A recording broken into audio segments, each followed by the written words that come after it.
If you've been listening to this or watching this for any period of time, you might have noticed that I was doing these every single day.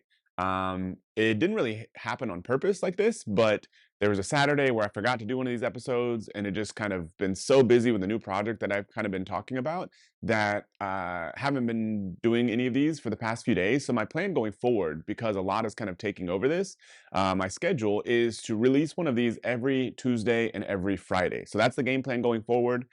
Today, what I want to talk about is that the best kind of business to build is a predictably profitable business. And so this is especially true if you own an e-commerce business because you've got some big advantages, but it really applies to any business today that has any sort of online element whatsoever.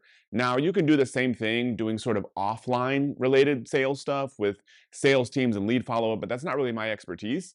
What I want to talk about now are the main things you need to do to turn an online business into one that's much more predictable, because there's really kind of two ways to make an online business more predictable. Specifically, let's talk about e-commerce.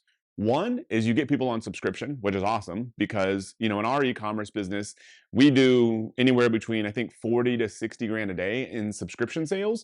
And those pretty much all, for whatever reason, rebill by like 7 a.m. So I can wake up, log in, and see those sales happening, which is a great position to be in. But maybe not every business, because ours is a consumable product, maybe not every business lends itself to having that level of subscription. I think all businesses can have some subscription, but maybe it'll only be like 20% of your sales or something. For us, it's a bigger part because it's a consumable product. So then the other thing you can have to have a more predictable business is the right kind of sales system set up. So that's the big thing that I want to talk about today, because that applies to everyone, including ourselves. We don't want to rely, because not everyone wants to sign up for subscription. Me personally, I don't sign up for subscriptions for pretty much anything if I can avoid it. I have literally one supplement I take that's on subscription, and that's about it. In general, just because we're moving around and stuff, I like to stay flexible. So the other option you have is to build your sales systems online 100% automated, so you get them sales coming in without you having to do anything. So if you can't automatically charge people's credit card like with subscription, next best option, build the systems we're going to talk about. So number one is to start building your list. People have been talking about this in online marketing ever since I started doing it back in 2010-ish. Building a list. It's still incredibly important. We just started working with some clients. We actually decided to shut down this program because we're so busy with other things. But they own e-commerce businesses. They were all doing $1 million plus a year, and we wanted to help them grow further before we decided we didn't want to do this. But one of the first things I was making sure we were putting in place on every single one of their businesses was an email capture system for people that are non-customers. So people just visiting the website, because you can try to retarget those people through Facebook ads, but then you're paying for every single click because a lot of people are not ready to buy immediately. So step number one is to start building some sort of list, because a lot of these systems we're going to talk about require you to have people's information. So you need to capture that information at first. Easiest way to do it in an e-commerce business is to start with like a 15% off coupon. Like, hey, we'll give you 15% off immediately. Just give us your email address. Very natural for people. In e-commerce, it's not like asking for that much because people are used to signing up for discounts. So start there from day one. I mean, I talk with some people that have e-commerce businesses, for example, that have been selling primarily on Amazon. They may do like, there's one of these clients doing over $2 million a year. They had 0 people on an email list. So when they wanted to start producing sales on Shopify, they were literally starting from nothing. Not a good position you want to be in. So if you're not doing it already, start building the email list and then start putting in the next step, which is some sort of email autoresponder flow. And so the easiest way to look like that for that to look like in e-commerce is deliver the 15% off coupon they asked for, and then have a couple follow-up emails. I like to deliver the coupon immediately, and then the next day, literally 24 hours later, send another email automatically inside of your email system that just says, hey, reminding you about the coupon, here's our great products. And then send one more, this is kind of a very basic setup, the next day, so 2 days after they signed up, that just says, hey, this is the last time I'm gonna remind you about this coupon. That's literally it. If you're doing that, you're doing more than 90% of e-commerce businesses, which is insane. This is very basic stuff, but that's where I would start. Email platform that we typically use for e-commerce is Klaviyo, just because it ties in the best with Shopify. So I would start there. Next level of building an automatic sales machine is SMS. So inside of Klaviyo, it also has SMS messages. So what I recommend is, if you take a step back, when you capture people's lead information, there's a type of form inside of Klaviyo that step number one is you get their email. And then in that same form, the step number two says, hey, to activate your coupon, uh, opt in for text messages as well. So they opt in for text messages. Now you have two ways to contact them. Because even if they unsubscribe from your emails or don't get them because it goes to spam or they get 42,000 other emails, then you also can text them. And then you build those into that same flow. And so what I would recommend is day zero, I call it, as soon as they opt in, give them their 15% off coupon. Also deliver it through SMS. Skip the second day because you don't necessarily want to text people every day. But then on that third day, after they've opted in, same day you send that final email, also send them another text. Just quick reminder, hey, here's your coupon, here's our store link. That's very basic. So now every time somebody visits your website, you're capturing more of those people's information and you're building this automatic sales machine. This means every time you do what's called a broadcast email in the future, meaning an email that you're just kind of sending one off about a holiday or something, you're now reaching more people. Every time you want to launch a product, you're reaching more people. So this is a very basic way to start building your automatic sales machine. Next step is using postcards. So when you sell, especially on Shopify, using postcards is a great idea because it's just another way to follow up with people. Because nowadays, people unsubscribe from emails, they get tired of receiving text. Doing things like social media on any platform, you're going to reach a tiny fraction of the people that follow or like you on those platforms. So I prefer to have as many ways as possible to follow up with people. And one of those ways is postcards. With Shopify, there's a tool called Post Pilot.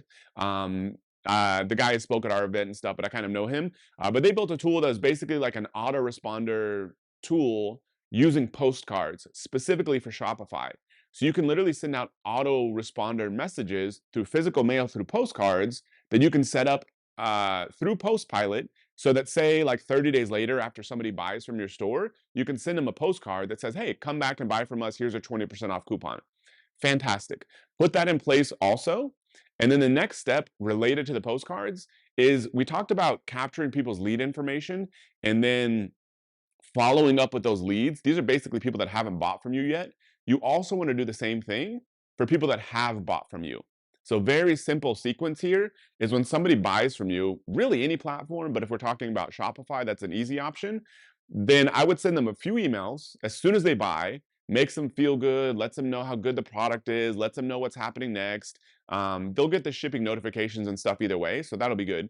But then as soon as you're ready, that you think that they've received the product, they've had enough time to check it out, start selling them other things. Start selling them your complimentary products, telling them to rebuy the original product.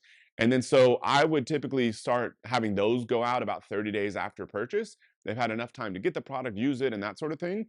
And then you can just build this thing as you go. A good practice is to, when you send a broadcast email that does well, include that in your autoresponder email. So it's kind of like you're sending broadcast emails, you're adding it to your autoresponder, sending broadcast, adding it to your autoresponder.